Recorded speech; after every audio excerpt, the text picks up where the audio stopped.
Hello, and thank you so much for being here. Welcome to the She Means Business podcast, where we bring together badass women business owners, industry leaders, and other aspiring women to celebrate their success and empower you. I am your host, Ashley Mastowski. I'm a business owner, wife, and mom of twin toddlers. Ambitious is my middle name. Join our email list and follow us on Instagram and Facebook. You'll find inspiring content, updates, and the chance to connect with like-minded individuals.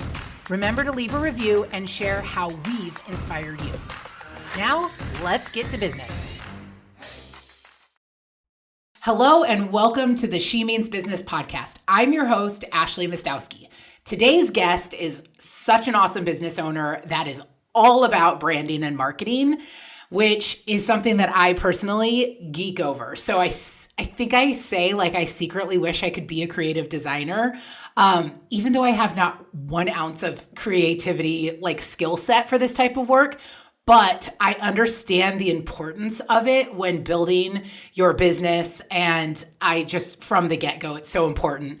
I'm also that sucker that buys a product because they have cute packaging when the product itself is probably garbage. So that's me, and that's me in a nutshell. So her and I met through networking, which we both understand how invaluable that is for your business.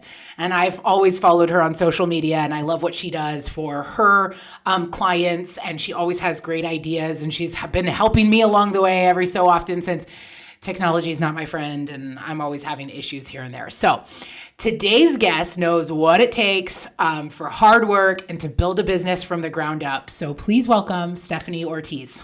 Thank you. Thank you. That's such a great intro. Oh, yeah, of course. I know. Well, it's always important, right? So True, to build up that intensity. Exactly. Well, tell myself too, but you have an awesome story. So how did you get to where you are today? So give us your story, your background, and how you decided to open your business. Okay. So this is a long one. Totally fine. So my mom came here. Let's start from the beginning, right? My mom came here when she was probably like 21. She's typical Mexican that crossed the border, went through the river, everything, and came here. Oh my gosh. Yeah, like she's very cool. Yeah, she's like legit an immigrant. She's legal now, so you know. But but she was one of those when it was easier to cross, I guess. So she crossed, and she came here because her mom was here already and told her, "Hey, just come. There's a lot more opportunity for you here." So I was born in LA. She came with to go see my grandma. Was born in LA, and my mom started working as a maid. That's how I remember growing up. So she worked as a maid with working at Beverly Hills with like a big mansion, and she would take me with her sometimes when she didn't have a babysitter. So I remember taking maybe like a 30 to 40 minute drive from where we lived all the way in Glendale, all the way to Beverly Hills, and seeing everything change, seeing these big houses. Massive difference, right? Yeah, exactly. It's such a culture change to go from where we were living to see that and see how other people lived, you know? And so she would take me, and this house I remember oversaw, because there's hills everywhere, right? So it oversaw like everything, and it made me feel like I want to have this one day. Yep. I want to be Gave able you good dreams. Exactly. Like I want to be able to have this and give this to my mom instead of having her clean something like this. Right. So my mom was always pretty much a single mom. She did date someone for about 4 or 5 years of my life, which is the closest thing to a dad that I actually know. And so when they split up, my mom decided to come to Las Vegas. And when she came to Las Vegas, she worked at the state line, because when you work in a casino, you have to have experience. And at State Line, they don't require that experience. So she was there for about 3 years, driving all the way to State Line and coming back, and even having like a second job, trying to provide, because I went to a private school ever since I was in kindergarten all the way to, right before high school, because I decided not to do high school. She paid for a private school. I mean, granted, it was St. Christopher here. It was not like the most expensive thing, but it was still a private But school. still. Yeah. And so like private school is private school. it's expensive. And so like now even me with Vincent looking for a private school, it's like $1,000 a month. And I'm like, I have no idea how my mom did this. I'm sure it was you know, inflation and stuff, but it's still a lot. Right. It's still a lot. So especially when you can get education for free. Exactly. That's that they're spending money and that it's valuable to them for this money to be spent. Exactly. And I remember my mom would always tell me, Steph, my goal is for you to be a better version of me, to do something better than what I'm doing. And you're going to want the same thing for your kid. You want them to do something better than where you left off. And so seeing her struggle and like working 2 jobs for so long gave me a really sense of value for hard work and a value for providing for my family. So when I decided to start my own business, I started it mostly because of a couple of different reasons, but mostly because I wanted that freedom, right? The freedom that everybody talks about, that everybody wants. Yep. And I don't know about you, but that mind shift, because I grew up with my mom exchanging money for time, that mind shift of, I have to work hard in order to get that money in return took me a couple years. It literally took me like 3 or 4 years after starting my business. I still think I'm working on it, to be honest with you.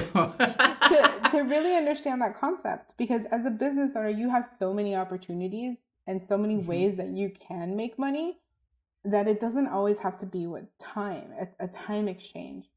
And so that's really what got me to where I am right now. Yep. And when did you open your business? In 2014. So okay, I knew it's been a while. I know you've had it for a while, so that's awesome. Yeah. So almost 9 years. 10 years next year. Yeah, 10 years next year. Yeah. Yeah. Oh, that's awesome. That's hard to find, especially small businesses. When you hit the that 10-year mark, even 5 to me, the goal is like, okay, if I get to 5, I've made it. Right. Which I'm almost there. But 10 is awesome. That's really cool. Thank you. So tell us about your business and how you came to open your business. Right. So I went to high school at ATEC. If you're in Vegas, you know what ATEC is. It's a magnet school. So I went to high school and I was learning a trade, and the trade was graphic design. When I was done with high school, I decided I still want to continue graphic design because I love the creative arts. I love to draw. Like, I love everything about it. So I went to college for that. I got my BS in graphic design, and I started working in the industry. And when I started working in the industry, I noticed that a lot of businesses, like, the end product is not design. So I used to work at like a print shop, or what was the other one? A screen printing where they did t-shirts, or actual printing. I used to work at overnightprints.com.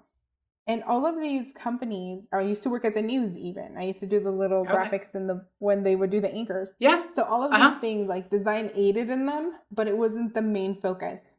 And they would always be like, oh, you can design something in like 3 minutes. We need to push it out and just print it, right? Or we need to push out and just create whatever product it is. And I also worked at another company, the last one that I did, where I actually met my partner, Olivia. They did video, so content and... how would I say it? Like courses.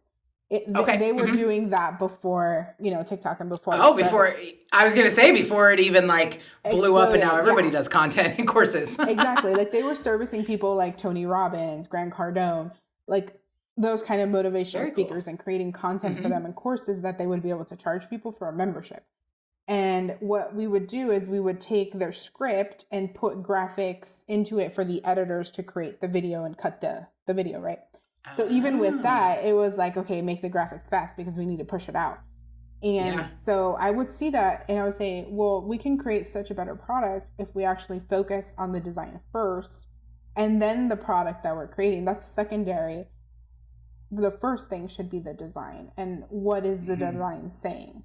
And so when I started my business, I wanted it to be designed first, no matter what we're doing, even if it's a website, even if the end product is a website. Wouldn't that, and to me that makes sense, which is why I always think I secretly was, because then you create everything from that, right? Exactly. Because then you get a better product and it makes sense. So design, people don't really understand the definition of it. So design is art with function.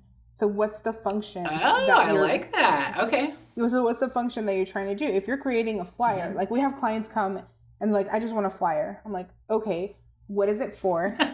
Are you going to print it? What's the main message? And so like I ask all of these different questions, and some of them are just like, dude, I just want a flyer. Like, but I can't do my part. There's so much more. Yeah. If I hear one more person go, I'm going to Fiverr to get my logo design, I'm literally going to be like, what? Right. No, right. Am I supposed to take your business seriously right now? Thank you. And that's the thing that I try to preach all the time, right? My biggest thing that I say all the time, it's like, if you're a coffee shop, that does not mean you have to have a coffee bean in your logo. Okay? Please don't do that. Yeah. Because then you look like every other, can I cuss? Yes, you absolutely. You look like every other basic bitch out there. And your business will be confused with your competitor because they also have a freaking bean.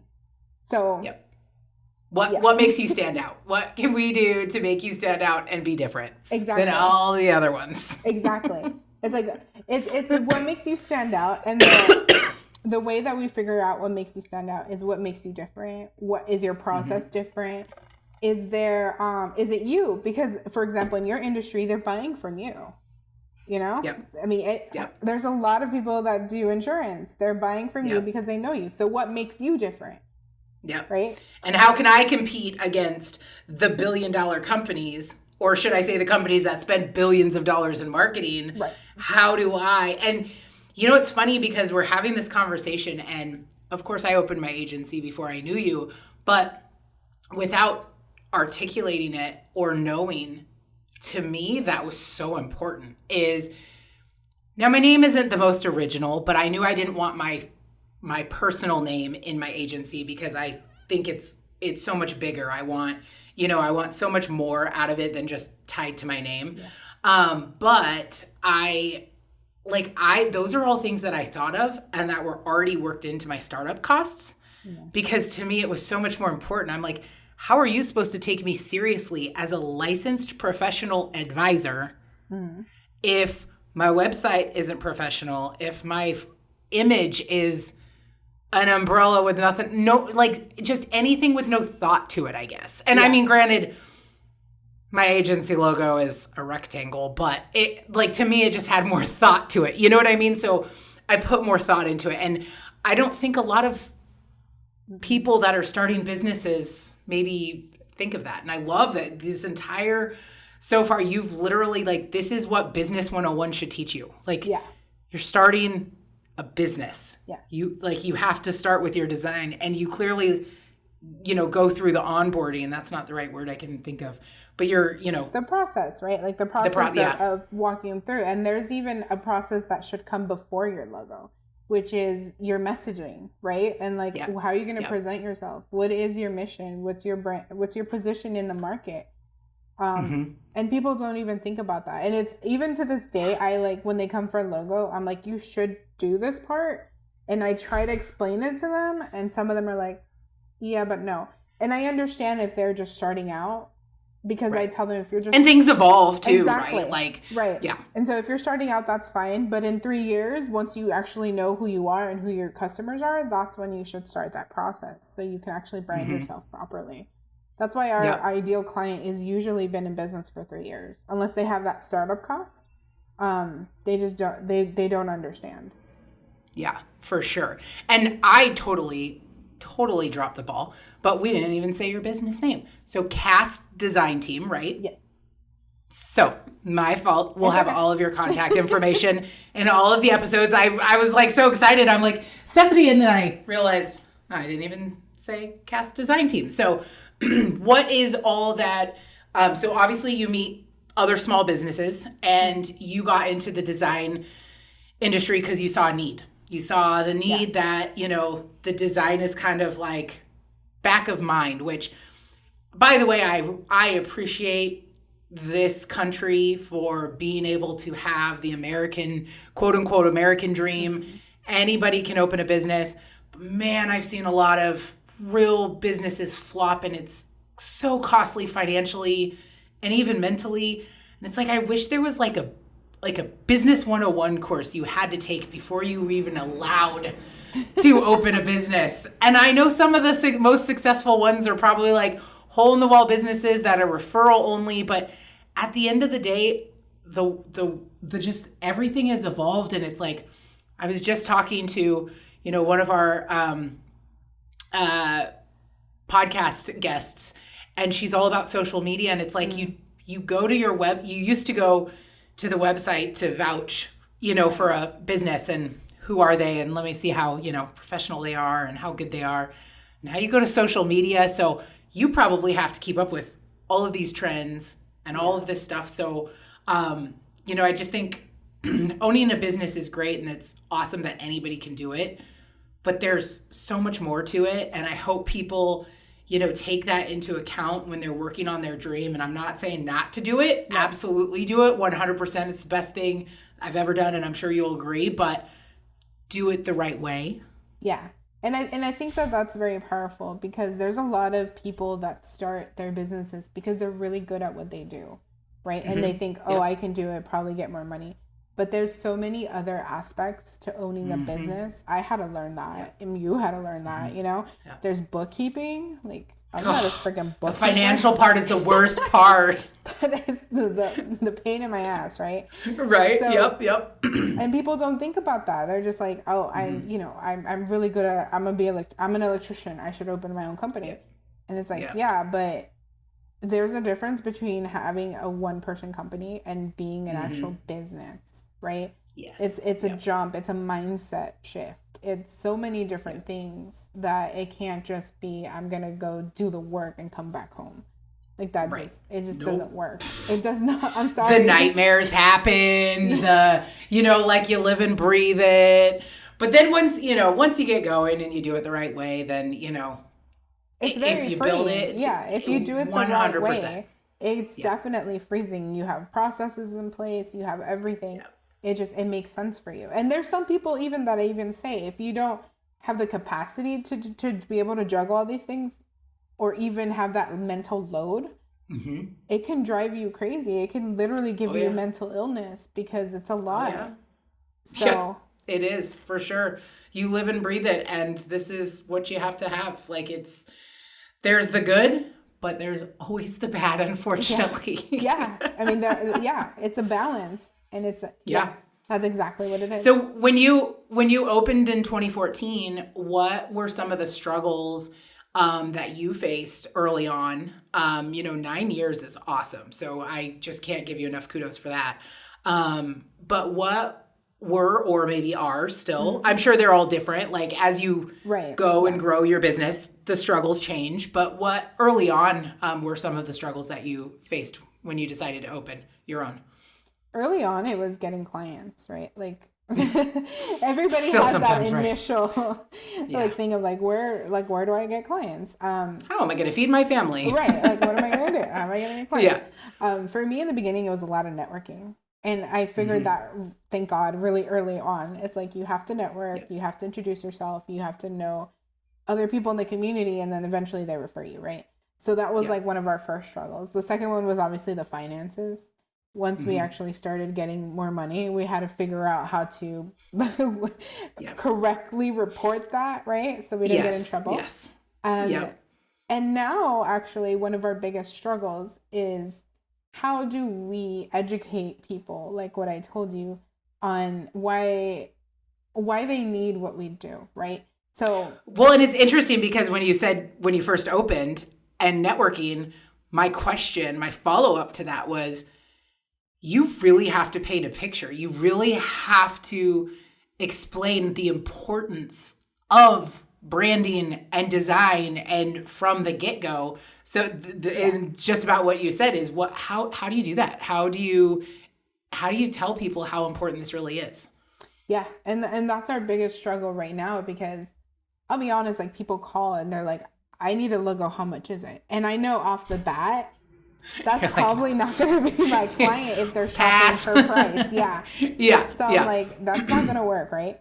I try to educate them, but if they just think they need just a logo, it's never going to work, right? So what we've seen kind of worked is we just revamped our website and made it look a lot more professional. And showing what we can do with our own brand, people look at it and they're like, I want that. How do I get that? Yep. So even my business card, I know we haven't seen each other in a while. It's like a super thick, translucent business card. Oh, cool. I don't have it with me. See, I also appreciate the fact that you still have business cards. My partner, as you know, Daniel, hates them. And so him and I was like, I need to order new business cards. And he's like, why are we paying for business cards? And I was like, look, I still like business cards. I have the old school mentality. I'm ordering business cards. So thank you for backing my decision. So I hope Daniel's listening to this. You can always refer to Stephanie. Send him my way. I'll be like, Daniel, come on, let's talk. Right. Because it's really important. There's still people. I mean, that's where the personal touch comes in too, right? Like that's where the personal touch comes in, where they actually feel something, and it's. It's gonna sound kind of weird, but they feel you. Yeah. It makes sense. Yeah, totally makes sense. Yeah. Okay, so and how have you kind of shifted, because a lot has changed since 2014, right? Yeah. So how have you shifted to educating and telling your story more and providing or explaining the value of what you guys do? So a lot of what we do is we offer consult, like a free 30-minute kind of talk about it. Once they start telling me like their challenges and I start listening, sometimes I give them advice on the spot. Olivia sometimes says you're giving too much away, but I'm like, I understand, but that's how I show them that I know what I'm talking about and that I can actually help them, right? Yeah. It's not if I get the answer, or if they get the answer, they're going to implement it, right? Right. Know how to. But reverberating back what they've told me, and that lets them know that I understand. Right. So that's been one of them. The website and like how we show our brand off has been another one. And this is another struggle that we sometimes get, is sometimes when people see our work, they're like, oh, you're way too expensive. And they think we're more expensive than what we are, which is a good thing. But we're like, no, like we're still affordable. We're in between like that freelancer and an actual like big agency that you would pay. We're right in the middle. Right. So you could still probably afford us. I mean, it's a bigger investment, but. Right. But sometimes they only see, okay, well, you get all of this. You're quoting a logo design or, something. And, it's a big pain point for me and our agency is we never try to talk about, we understand we're consumers. I'm a consumer too, right? Like price is always important. I get it. But protection in my industry is more important. Wouldn't you rather protect your assets or just have enough protection for your family and then go to price? And so it's like, I totally get it. You deal with the same thing. So you're like, okay, well, we might be more expensive, but look at what you're going to get with it. And you're going to get our experience, right? Versus, somebody who doesn't get to know you, somebody who maybe isn't as talented or has different, feel or doesn't understand. I, sometimes hate saying this, but like your vibe, like it's so important that you get that when you're working with them. So I totally get that. Yeah. And we've had a lot of people come to us because they're like, oh, I worked with Fiverr and they didn't understand what I wanted. I'm like, okay, how often did you talk to them? Did you hop on an hour call with them? What was the communication like? And they're like, oh, we messaged them. I'm like, okay, you get what you pay for. It's your time, right? Sometimes I like to flip it. You'd be like, what do you make an hour? Okay. Would you accept, $5 an hour for your job? No. So then why am I any different? Right. No, and that's true. And I've done that before too. Like, I think I did that with the pitch deck. I'm like, your product is $1,300. I'm asking for $2,000. If it actually sells, look at the profit that you're going to right? Some people are so tunnel vision. I'm like, it doesn't work that way. Look at the big picture. Put yourself in the shoes. But some people, part of being a business owner, and I'm learning too, I'm still more on the infancy stage than you are, but not all clients are what we want. And you can be choosy and you can be like, nope, cake rocks, or you're not a good fit. And so one of the benefits of being a business owner, right, is you can love the people that you work with. Exactly. You can choose who you work with. The fact that you can actually choose your clients is very powerful. It's very powerful. Yes.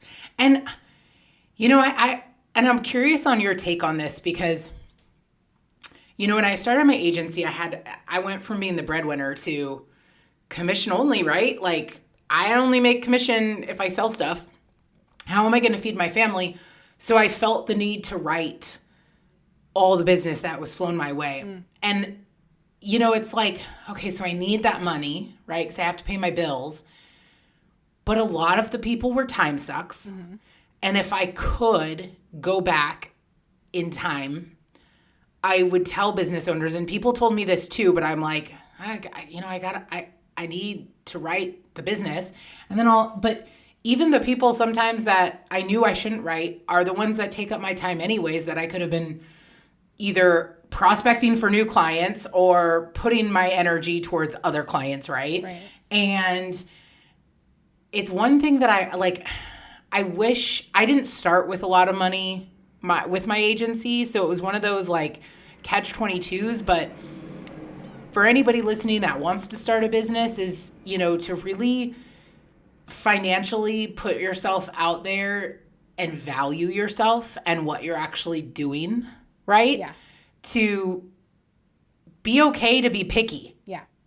Because some people are just time sucks. Yeah. And I totally understand when you're starting, like you said, to pick up everything that's thrown your way. But there comes a point where either you're going to get exhausted of it, which usually comes first, or you start valuing your pretty time. quick too.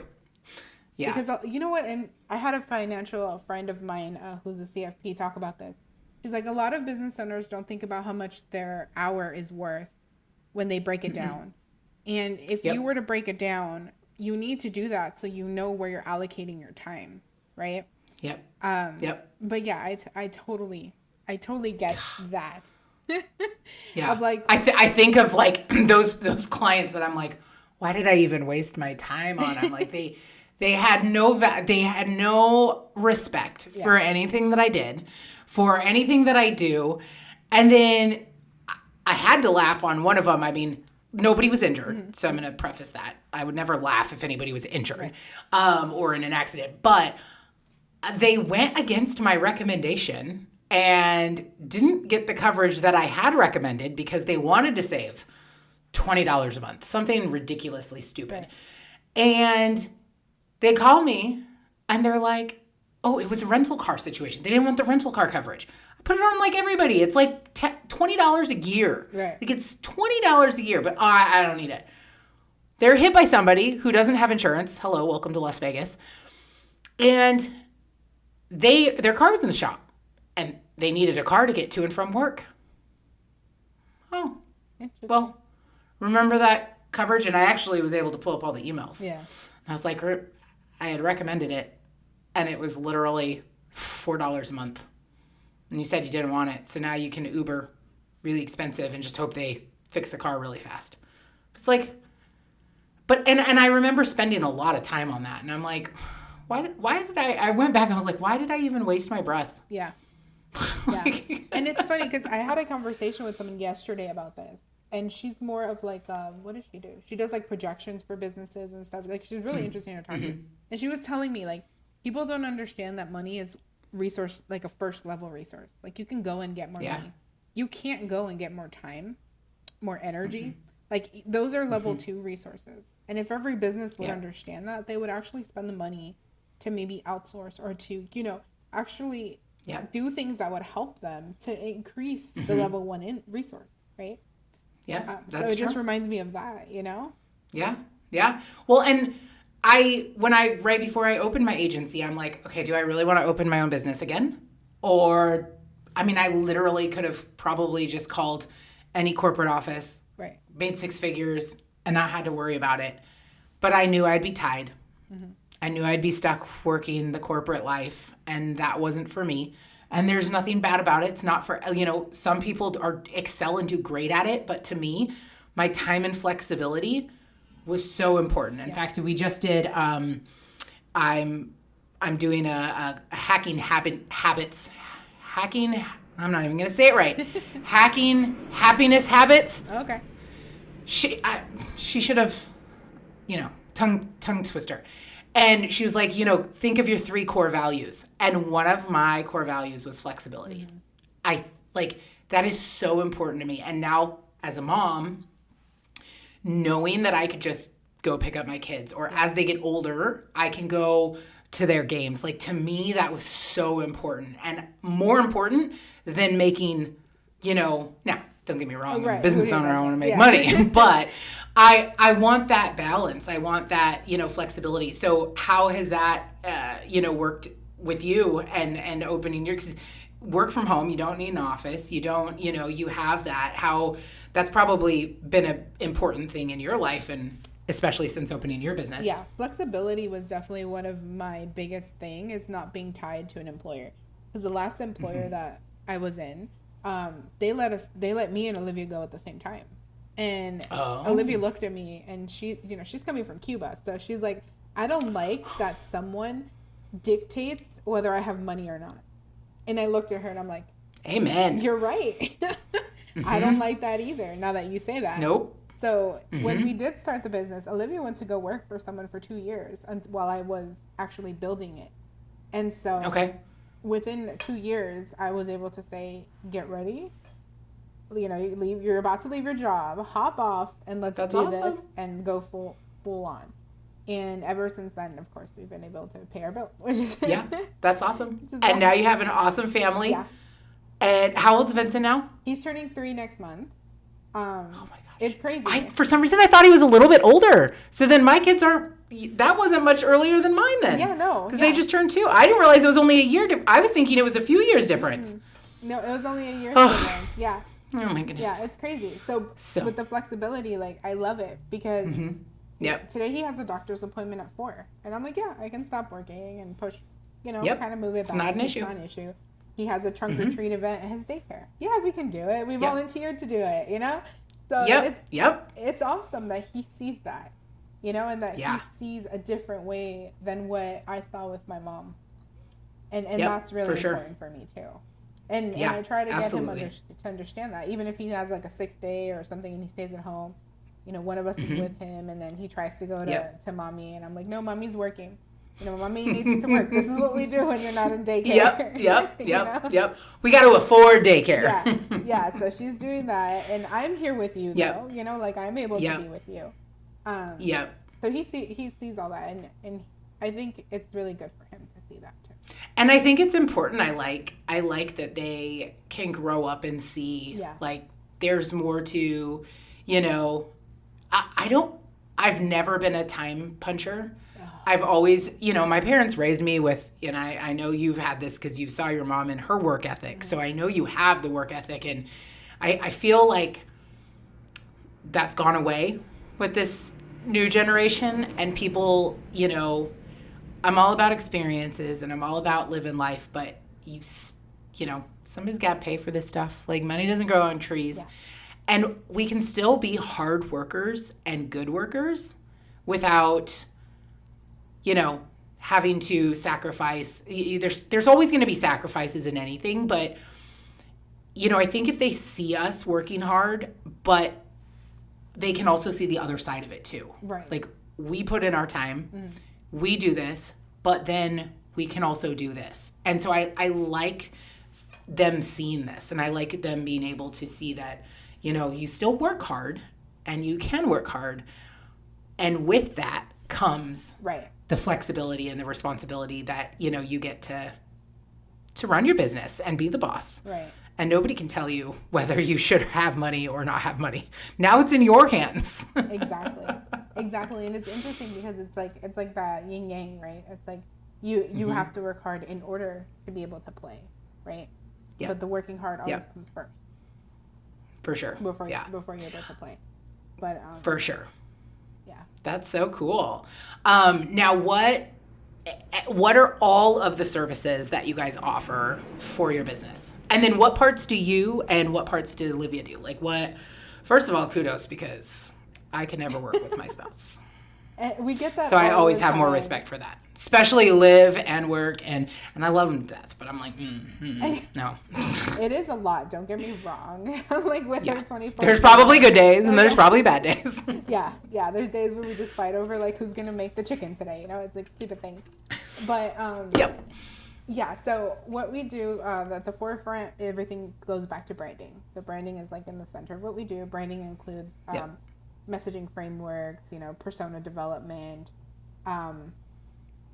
Those are So the people that don't know that they're coming to you that need to open a business, you literally can just from scratch, like, no, we will help you develop the whole process. So not even can they come to you without a name, without a business name, like you're doing it from the very, very get-go. Exactly. From the very, very get-go, Cool. we can help them do the branding. And then from there, we can extend to the visual identity, which is the logo, any flyers, business cards, things like that, how they look. Then it's website design, no matter what type of website that they need. I love WordPress, but I can also do Shopify and Square if needed. Okay. To marketing. So marketing, helping them with any type of like ads or, social media, things like that. Yep. And then the last piece that we do is product design. So it could be product development, 3D renderings. If you have a physical location, how do you extend that brand into your physical location? What does that look like? And everything in between. That's awesome. Yeah. That's cool. So now what part do you do and what part does Livy do? So I do a lot of the, what do I do? I do a lot of the website and marketing. You're like, what do I do? I do what? Oh, well.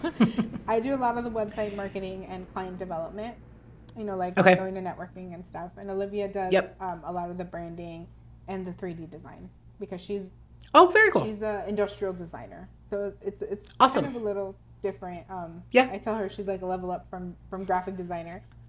Yeah. So that's what we do. That's so cool. That's awesome. It's always intriguing. I love learning about, and that's part of me. I love business insurance because I love learning. It doesn't leave me when I walk into a business. My mind automatically goes to, how does this operate? How is like everything set up? Like I can't turn that off. I can't enjoy, like I love to learn about businesses. I love to learn how you figured it, the process from start to finish. I like to learn like the ins and outs of it, even on an industry that I don't know. For some reason, that's just the operational stuff is always intriguing to me. So it's just, my mind doesn't really turn that part off. So I'm like, I could care less, and before I opened my agency, I came from insurance. I've been doing insurance for 15 years, but I kind of like had a glimmer of what could I do? Like, do I want to stay in insurance? Do I want to go? And at the end of the day, I was like, well, I love operations. And so I was talking with a friend of mine who owns a floral company. And I'm like, I know nothing about flowers. I think they're pretty. Right. But at the end of the day, you can go in. I still love it. I, owned a bakery and I hate baking, but I loved the operational side of it. I loved piecing it together and learning about it. So now I know way more than I ever should about the baking aspect. But it's fun. Like that's, fun stuff, but that's the way my mind works. So I'm like, sometimes I can't just go and enjoy a business. I have to be like, oh, how do they do this? And it's interesting that you like the operational side because I don't care for it. Because you're the creative. I'm like, I love seeing them, but I'm like, how do you come up with that? Like, that's nuts. Like for me, when I meet a new business, I want to learn more about like how are you interacting with your client? How do they see you? What can you do to like be in their mind more? Like that always intrigues me more. Even if I'm, just asking questions. I'm like, well, what do you do here? Yeah. What do you do here? What about this? Have you thought about this? And that's like, I love doing that too for businesses. Yep. For sure. And I mean, it goes, it's all part of it. Like you're not going to have put together a stuffy logo and when you're trying to go after the Gen Z market, like, it's not, it's so funny. I'm in a networking group now, and we're putting together, the girl in the group was putting together a flyer, and it was the way my description of it is, was very cartoonesque. It's like a breakfast brunch. We'll have omelets there, at the event. And I'm like looking at it and I go, I mean, it's a cool design. Yeah. I actually like the design, but I'm like, it's not very professional-ish. But she's like, no, this is what all the kids like now. And I was like, oh, okay. I was like, I like it, but it's not my style by any means. But I'm like, oh yeah, I'm old now. I forget that there's like all the youngins underneath and these Gen Zs and people that I like. I'm like, oh, yeah. Yeah. It was my first glimmer into I'm older than I thought I felt. And that's another thing that I like talking with businesses about. Like you mentioned it before, how do you get this new generation to actually even work for you? Like I've heard a lot of businesses talk about retention and how it's really bad out there. Oh, big issue. With retention. And I come at it with a branding standpoint. I'm like, well, if you think about it, these kids now, they want to actually do something in the world and they want to stand for something. Yep. So if you have a brand that encourages your employees, like we're helping our clients do X, Y, Z. We're helping the world by doing it. Like they eat that shit up, they love it. Oh yeah. And a lot of businesses, the culture and it's exactly. Yep. What can you do to better this world? And it's all about having the right buzzwords and the right, but also having, obviously you have to walk the talk too, right? But that's what you can help. And that's a massive issue right now is, people, I think the workforce is still hard when it comes to finding the right job, but they're willing. What I've noticed is people are willing to be unemployed until they find the right fit. They're willing to take that hit versus just jumping in to get a paycheck. They're like, no, if it doesn't resonate with me or if it's not the right culture fit, I'm going to sit and wait. And I actually kind of respect that a little bit. Like, I appreciate you being a little bit pickier than I would. Yes. But so totally agree with that. It's interesting with that new market and what you can do with the young people nowadays. And the other thing that I heard is that you need to hire for talent. It's no longer if they can do the job, it's like talent. And then when you have them, you make them into a specialist, right? So like there's a specialist of running the 3D printer, for example, whatever that is. And so they feel like they're important and they feel like, oh, I know what I'm doing. And like they called it make them a leader. Yeah. And empower them. Yeah. They want the empowerment. Yeah, exactly. Like that's what they want. And it's so funny because a couple of years ago, I had this idea. I was like, I think in the future, what I think is going to happen is everyone's going to hire freelancers based on what they're good for. So you're going to hire, for example, your VA. It's going to become your desk. Your bookkeeper is actually going to be a freelancer because that's what they do. That's what they love to do. And I see it more and more going in that way, especially with people opening their business and offering one service. Like, I do this really, really well. Who needs this, Which is funny you say that because our agency is very much already like that. We have assistants, but then we have like specialists. So I've got a personal lines, sales and advisor. And then we have commercial sales and advisor. And then we've got the service. And then we've got the retention. And then, so it's 100%. Like that's actually pretty spot on. Like you really, because there's so much to know. And so then you're just empowering somebody even more to even be better at their job or grow or, just show like how you really show that value for that seat and for their, for their position. Exactly. And then even when I meet other social media managers, I'm like, cool, what do you like to do? What are you really good at? Like, I love to do LinkedIn ads. I do everything else, but LinkedIn's ads is my thing. I'm like, cool, I'll put you down for that. Right? Oh my gosh. I mean, social media just in Facebook is different than Instagram, even though they're under the same roof, and TikTok, and then Instagram came out with Threads. When that happened, I shut my brain off. I was like, I can't keep up with all these things. I'm like, it's just too much. I was like, I'm great at insurance. I'm going to stick with that. Yeah, exactly.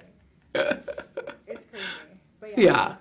But it's interesting how, and hopefully it goes that way, because then people actually love what they're doing. Mm-hmm. You know? Yep. And it's so important. Like, and I think the passion shows too. Like when you're talking to somebody, like I feel like I'm not going to talk to anybody else, but I feel like when I'm out there, you know, talking about insurance, you can see that I'm actually passionate about wanting to help people. And that's what I'm doing. I'm really just helping. And then I like come from the education standpoint. So I want you to understand. Then when we're done talking about it, you don't have to remember it. That's what I'm here for, you know, like, but at least you left the conversation knowing that you feel protected. And now you never have to open your eyes. You know, you never have to deal with it again or remember what we said. And just here's the phone number to pick up when we have questions. Right. It's education and transparency, right? Yeah, like, for sure. What you're getting. This is why you're getting. This is why I think like with that car thing. You know, this is yep. I think you should need it. If it never happens, you're covered, right? Yeah, exactly. Awesome. Well, I'm so happy that you were able to come on here. We haven't talked for a little while, so I was like, oh yes, I got to get Stephani on. I was like, this is awesome. So thank you for coming. We'll have all of your information. Anybody, please, she's so knowledgeable, as you heard for the last hour. Any questions, definitely reach out. All of her information will be there. So thank you for coming and sharing your story with us. Thank you. This was so much fun. I appreciate it. Yes, absolutely. Thanks for listening. I'm your host, Ashley Mastowski. Tune in next time for more inspiration and stories from women who've made an impact. Make sure to follow us on Instagram, Facebook, and YouTube. Special shout out to Little Dog Social Media for making all of this come together.